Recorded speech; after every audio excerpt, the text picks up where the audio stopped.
عمران خان پر قاتلانہ حملے کی FIR کے اندراج کے معاملے پر تحریک انصاف سراپا احتجاج ہے۔ ارکان قومی اسمبلی اور سینٹ کا سپریم کورٹ کے باہر احتجاج۔ PTI رہنما شبلی فراز نے تنقید کرتے ہوئے کہا کہ سب سے مقبول لیڈر عمران خان کو ہٹانے کی ناکام کوشش کی گئی، سینیٹر کی بے حرمتی کر کے ویڈیو بنائی گئی، ارشد شریف کو تشدد کے بعد قتل کیا گیا۔ انصاف کی فراہمی تک احتجاج جاری رہے گا، پوری قوم سپریم کورٹ کی جانب دیکھ رہی ہے۔ سے بھی یہ ان کی یاد دہانی کرانا چاہتا ہوں کہ آپ کے نمائندوں کے ساتھ یہ ہو رہا ہے جو ہوا، جس میں کہ خان صاحب پہ قاتلانہ حملہ، ہمارے محترم اعظم سواتی کے ساتھ جو ہوا اور ارشد شریف کے ساتھ جو ہوا، ایک صحافی، ان کی کوئی سنوائی نہیں ہو رہی، کوئی ٹس سے مس نہیں ہو رہا۔ ہم یہاں پہ کھڑے ہیں، کسی کو شاید پرواہ نہیں ہے۔ آپ کے ایک ساتھی کو بڑے بہیمانہ طریقے سے شہید کر دیا گیا اور آج تک پوری قوم بشمول ان کی خاندان یہ پوچھنا چاہ رہے ہیں کہ ارشد شریف کو کن گناہوں کی سزا دی گئی؟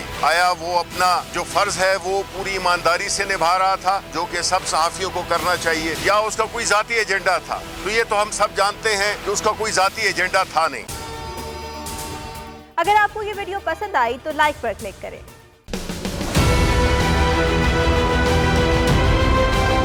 میں آج بولڈ ٹی وی والے شعیب شیخ کو، انہوں نے اس کی زندگی کو خطرہ ہو گیا، پہلے اس کو تھا ارشد شریف کو، آج شعیب شیخ کا مجھے پیغام آیا ہے، اس کو دھمکیاں دے رہے ہیں کہ اس کو ماریں گے۔ اس صرف کہ بولڈ ٹی وی ہمیں اٹھا رہا ہے۔ بولڈ نے ہمیشہ حق و صداقت کا ساتھ دیا، سچ کے ساتھ کھڑا رہا۔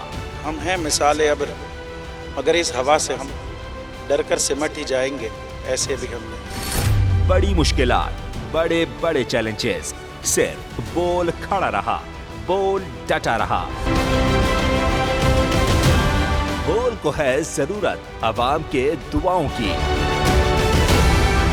اظہار آزادی کے لیے، پاکستان کے لیے، پاکستانی عوام کے لیے۔